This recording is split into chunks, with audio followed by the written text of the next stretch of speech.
Thank you so much, Monica. I'm now very nervous after your introduction. I'm very, very grateful to be here with you. Thank you for connecting this world, this textile world, and this diverse world we are very rich to live in. Thank you also, Lee. You've been an inspiration all these years. And yes, indeed, I am away from Cincu. You don't see my weaving loom in the back. But last night, when I become aware that, I will have no internet tomorrow and it's not going to be on until next week, late last night I was writing Alina, I can't speak to this such a wonderful occasion in a place without a story. So I need to be, if I don't, I'm not in my workshop, I need to be in your workshop. So we do a listening party here. And we've been sharing opinions and commenting, and Alina is shepherding a very beautiful museums of fabrics and stories, she calls it. And here we are in her workshop where she works with the local community, making embroidery and lace and slow clothes. Yes, I think the theme of this forum is really exactly what happened with us, and community is key in above all. So I will be sharing now my screen, and I try to think of some transversal principles of the work that we do, because KraftMade is a research and lab studio. I'm working with my husband, Alex Herberth. I'm Marlene Herberth. It's been going on for 10 years now, and we evolved and we grew organically, learning a lot about crafts and the nature around us. Because also since 11 years, I'm living in the village of my grandparents and my great-grandparents, Cincu, in the heart of Transylvania. And it was really a journey, and still is a journey of learning for myself and now my family, because we also have a son now. This wonderful illustration is made by Romanian artist Aici for our KraftMade Research Lab, and it's highlighting the things that we actually do. While the previous speakers were telling their story, I was thinking, okay, yes, this is it, no? The shaman in ancient times was the artist, the doctor, the scientist, which went to other realms and came back to tell their story and share with others. And in a way, many of the things that we do is also somewhere there, working with crafts, with plants, with food, and I will share next a bit more. So we are in Cincu, in the heart of Transylvania, and I think the core principle of our work is site specificity. We archive place to understand locality. We look around, and the way in which anthropologists formulated this is ethnoecology, which is a branch of anthropology stating that the geographical surroundings actually determine your culture and your craft. What do we do with this? We do vernacular work. We document, we archive, we practice, and we transfer knowledge about heritage and modern craft tools and techniques. And the image you see, it's precisely showing this interconnectedness. We did an installation for an architecture biennale here in Romania, and like a criminalist with a red thread, with a graph theory, we connected resources and crafts in our little village to show the interconnectedness of it all. Our work is educational. We created a program After a couple of years of research and of doing mostly mediation between artisans and designers, we realized that education actually is key prior to everything else. We created this program, Craft Making the Future, where we invite artisans, designers, architects, and artists, and we try to convey archaic craft wisdom as a regenerative solution for the future. And how do we do this? Oh, sorry.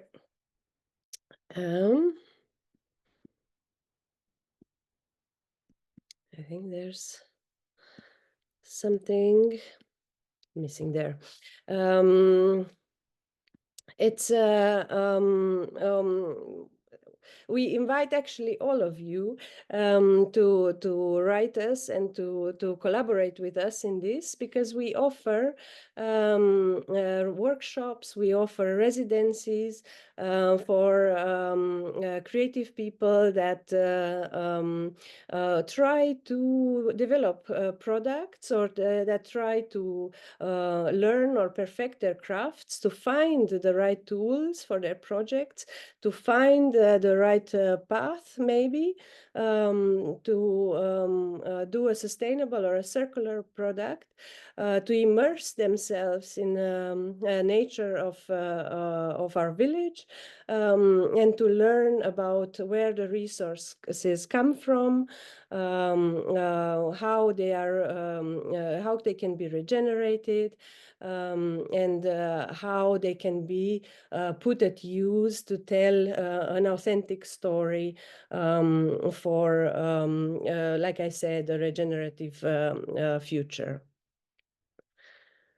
Our work is also manifest. We try to address all senses, and how would it, what goes more direct into your brain than food?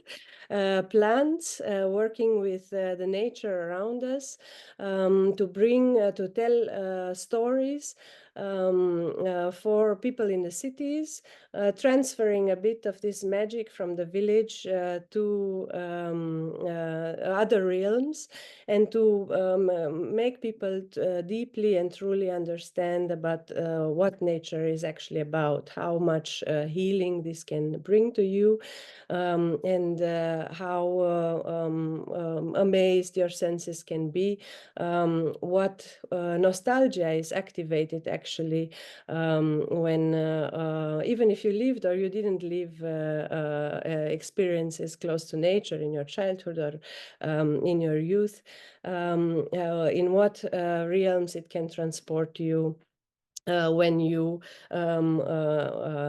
take in some an authentic piece of nature. Our work is also political. We curate exhibitions, and we've been offered a platform in Iași, Romanian Creative Week, which is a city in northeastern Romania, which revived through an artistic platform. And we curated a couple of years the main exhibition, which was about blurring the boundaries between art, craft, design, and architecture, making you wonder why is this separation, and if it is fair to be a separation apropos of rights, of royalties, and of all this modern day classification, going back to this, to a certain state of wonder or of questioning, and really immerse yourself in a world where these boundaries maybe would not exist. Pushing this a little bit further, we try to be a bit invasive and bring crafted objects into the public realm, being also during the Romanian Creative Week offered the main square of the city. and bringing political objects there. It was a beautiful lesson, or a very heartfelt lesson just after the war in Ukraine started, because Iași, this city where there is the Romanian Creative Week, is 60 kilometers away from Ukraine.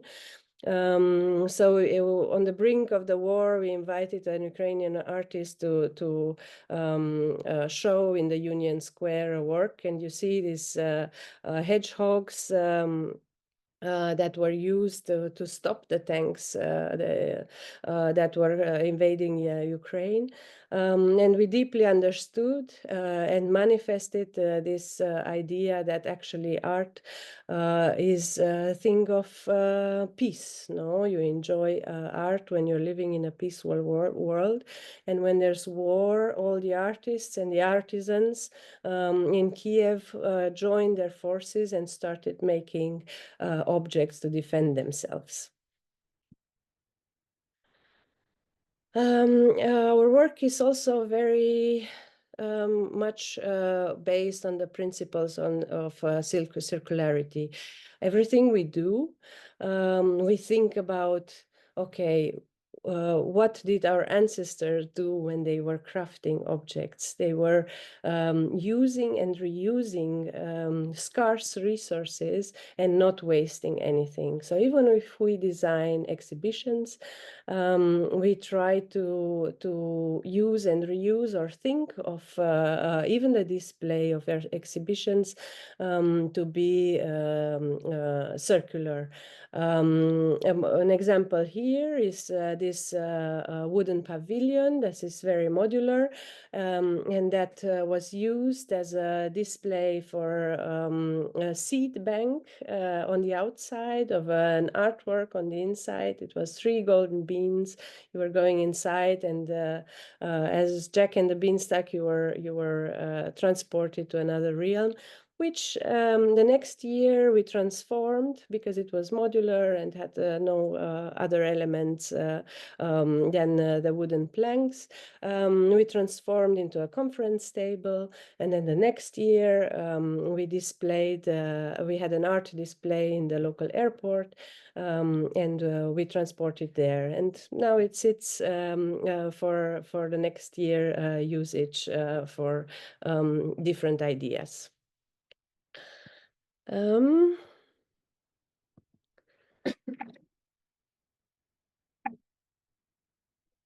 work is also very much about legacy. What do we leave behind? And in the little village of Cincu, where we live, we revitalized, together with a group of village people, an ancient custom of chasing away winter and bad spirits, the Wurzellaufen, or the Lole. It is a tradition of carnival that is around the world, and only the costumes are differing, but you transform into a magical being by putting this costume on, and you go from house to house to wish well-being and prosperity and fertility to all people, making a lot of noise. And you can see our son is the youngest Lola in the village and enjoying this very much. And we also opened a small museum this year, which has the Lole as a pretext, this ancient custom which united the community and is a big celebration of the community. And we use this by contextualizing it with contemporary art and starting working with teenagers, because I think this is one of the most difficult a category of, let's say, of young people to work with, because they are on a very thin wire edge of past and future and roots and wings, and discussing contemporary issues. And through this small museum that we opened this year, and bringing a lot of internationally acclaimed contemporary art, translating and interpreting heritage, We try to inspire them and open them up, find the keys to open them up to talk to us and to have really discussions about both the roots but also their futures and give them actually hope for the future.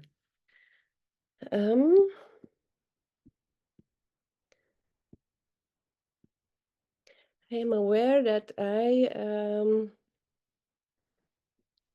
am on time. Our work is also very personal because we are what we work. We are a part of a minority culture here in Romania, which are the Transylvanian Saxons. And you see our traditional dress. And it's really, we are working within a network of artisans, which are not always indigenous to Transylvania, because Transylvania always has been a meeting point of trade and of craft.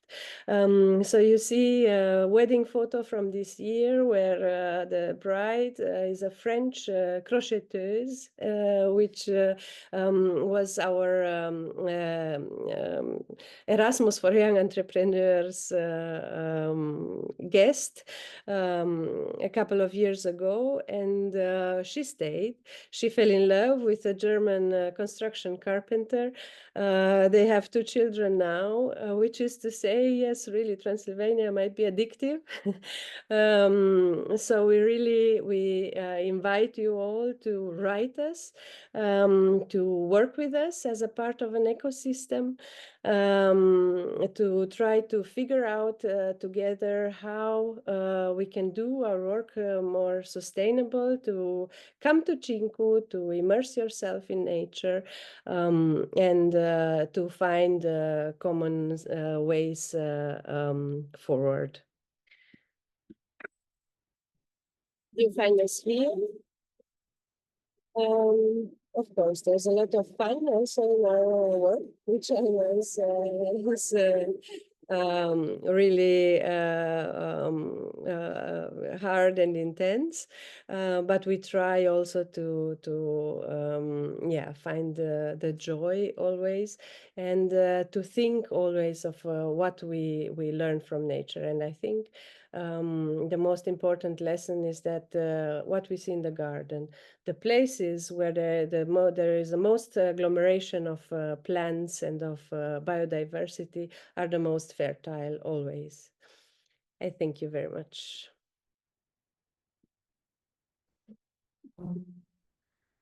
Marlene, we should have many more people like you in this world.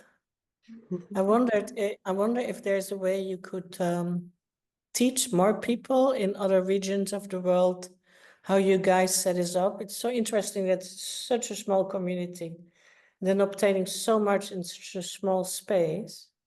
Maybe it's because of your Transylvanian roots or something, I don't know. But it would be interesting if you could make a sort of manual, sort of how to, if you are wherever you are in South America or in Africa and Southeast Asia, that you could teach people how to also go in these similar ways. Thank you for this. Yes, we thought about how, because we realized how site specificity is so important. Yeah. And together with a dear friend from New York, Abigail Dawn, which is an environmentalist artist and has a wonderful practice called walking libraries, where she uses walking as an art form and slowing down and observing. We created this course for students. And we tested it several times. And actually, this is how we go about with every designer who comes in residence or with every artist. And it's a bit of a recipe and a kit. How do you look around? What do you observe? What are the resources? What is the color palette? Where is the smell?